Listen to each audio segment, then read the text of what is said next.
আপনি বলছিলেন যে ফ্যাসিবাদ তো 5 আগস্টের পরে ফ্যাসিবাদের নেতৃত্বে যারা ছিলেন তারা পালিয়ে গেছেন।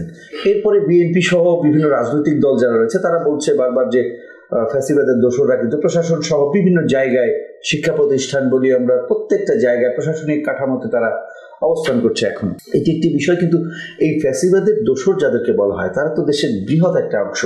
আওয়ামী লীগ নিষিদ্ধ হলো, কার্যক্রম নিষিদ্ধ হলো, প্রজ্ঞাপন জারি করে নির্বাচন কমিশন তাদের নিবন্ধনও বাতিল করেছে। তো সবকিছু মিলিয়ে আপনার কি মনে হয় বাংলাদেশের প্রেক্ষাপটে আসলে আওয়ামী লীগকে ছাড়া নির্বাচন করা কি সম্ভব?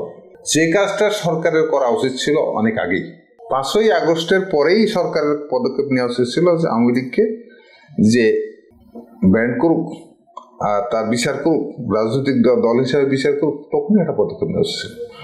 9 মাস পরে এসে কিছু ছাত্র, কিছু মানুষ এক জায়গা হওয়ার পরে প্রতিবাদ করলো, আর প্রতিবাদে কি আইন শৃঙ্খলা বাহিনীর বেষ্টনের মধ্যে প্রতিবাদ করার, সেই প্রতিবাদের আলোকে উপদেষ্টা পরিষদ মিটিং ডেকে রাজনৈতিক কর্মকাণ্ড স্থগিত করলো। আওয়ামী লীগকে কিন্তু ব্যান্ড করেনি, রাজনৈতিক কর্মকাণ্ড সাময়িকভাবে স্থগিত করেছে বিচার চলা পর্যন্ত। আওয়ামী লীগ ব্যান্ড করতে হলে এটা তো অধ্যাদেশের মাধ্যমে করতে, কিন্তু ব্যান্ড না করলেও আপনার যখন কার্যক্রম নিষিদ্ধ হলো, আবার পাশাপাশি নির্বাচন কমিশন নিবন্ধনও বাতিল করলো, ব্যান্ড না করলেও অনেকটা তো ব্যান্ডের মতোই।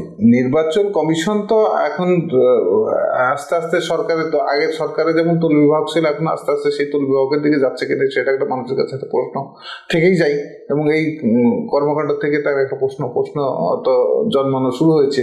নির্বাচন কমিশন সরকার যা বলছে বলার আগেই যদি নির্বাচন কমিশন পদক্ষেপ নিয়ে ফেলে, তার তো বুঝতে হবে নির্বাচন কমিশন কতটুকু তার দায়িত্ব সঠিকভাবে পালন করছে, তার সে সাংবিধানিকভাবে হয়েছে কিনা বা গঠনতান্ত্রিকভাবে হয়েছে কিনা। আর প্রধান উপদেষ্টা এখানে আমি যতটুকু জানি যে কোনো বড় ধরনের ডিসিশন হচ্ছে অধ্যাদেশ জারির মাধ্যমে হবে অথবা পার্লামেন্টের মাধ্যমে হবে। তো এটা তো আপনার প্রধান উপদেষ্টা সার্কুলার করলেন, স্বাক্ষর করলেন, এটা স্বরাষ্ট্র মন্ত্রণালয় এটাকে জারি করলেন। এটা তো আমার কাছে মনে হচ্ছে যে কর্মকাণ্ড স্থগিত, নট আপনার টোটাল রাজনৈতিক ব্যান্ড। আর কর্মকাণ্ড স্থগিতকে কেন্দ্র করে নিবন্ধন বাতিল করতে পারে কিনা এটা আইনগতভাবে দেখার বিষয় আছে, এটা আমি মনে করি। আর বাংলাদেশে আমি যতটুকু আমি আপনাকে বলি যে এখানে বাংলাদেশের এখনো টোটাল বেনিফিশিয়ার আওয়ামী লীগের যারা ছিল তারাই আছে।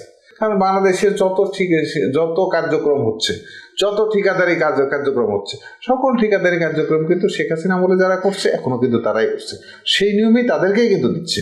দেখেন যত অ্যাডমিনিস্ট্রেশনে বড় বড় গুরুত্বপূর্ণ পয়েন্টে যারা থাকার কথা ছিল শেখ হাসিনার সময়, বিভিন্ন চিফ ইঞ্জিনিয়ার থেকে শুরু করে সচিব পর্যায়ে, কিন্তু এখনো কিন্তু আওয়ামী লীগের ওই যে আওয়ামী লীগের শেখ হাসিনা যাদের নিয়োগ দিয়ে গেছে তারাই কিন্তু আছে।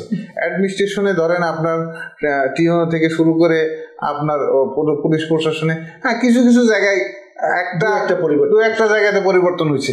এইটা একটা সরকারের প্রথম দিনই কার্যক্রম হচ্ছে যে আমি সরকার যদি চালাইতে চাই তাহলে আমাকে পরিকল্পনা করতে হবে যে আমি কাদের দিয়ে চালাবো। আমি কালকে সকালবেলায় যদি কালকে কাকে দিয়ে আমার কাজটা হবে, সেটা যদি আমার যদি পরিকল্পনার মধ্যে না থাকে, আমার কাজটা যে করছে না তাকেই যদি বারবার রাখা হয়, তাহলে তো যা হওয়ার তাই হবে। আজকে আলী ইমাম মজুমদার সাহেব উনি তো আওয়ামী লীগের উপদেষ্টা মন্ডলীর লোক ছিলেন এবং উনি ক্যাবিনেট সেক্রেটারি ছিলেন। তারপরে আজকে আপনার ওই যে আরো কিছু যারা হয়েছে, আপনার উপদেষ্টা হয়েছে, তারা বিভিন্নভাবে কারো সরকারের বেনিফিট পাইছে, এখনো পাচ্ছে। আর সরকারের আমার কাছে মনে হয় সরকার কিছু কিছু উপদেষ্টারা তো তারা তাদের আত্মীয় স্বজন, তাদের লোকজন যা পত্র পত্রিকা দেখতেছে, তারা তো নিজের আখের গুছাতে সরকার চালাতে যায় না, আখের গুছাতে চালাচ্ছে পরবর্তী মামলা আসামে তারা উপদেষ্টা। তাহলে আপনি বুঝতে হবে যে এখানে তো আসলে সরকারে এখনো সিংহভাগ জায়গাতে আওয়ামী লীগের লোকরাই আছে, এবং এখনো সরকারের যত বেনিফিট এটা বিএনপি বা অন্য দল, ছোটখাটো যে দু একটা দল ওরা কিছু পায় মনে করছে যে পৃথিবীর সব পেয়ে গেছে। আসলে যারা কোনোদিন রাষ্ট্র চালায় নাই, পরিচালনা করে নাই, তাদের অভিজ্ঞতা না থাকলে যা হয় অল্পতেই খুশি, তারা পাগলের মতন মনে হচ্ছে যে এই সরকার যা করছে ভালো করছে। কিন্তু আসলে বাস্তবতা যেদিকে যাচ্ছে, মানুষ দিন দিন মানুষের ক্ষোভ, এই সরকারের উপর ক্ষোভ কিন্তু মানুষের আস্তে আস্তে বাড়ছে।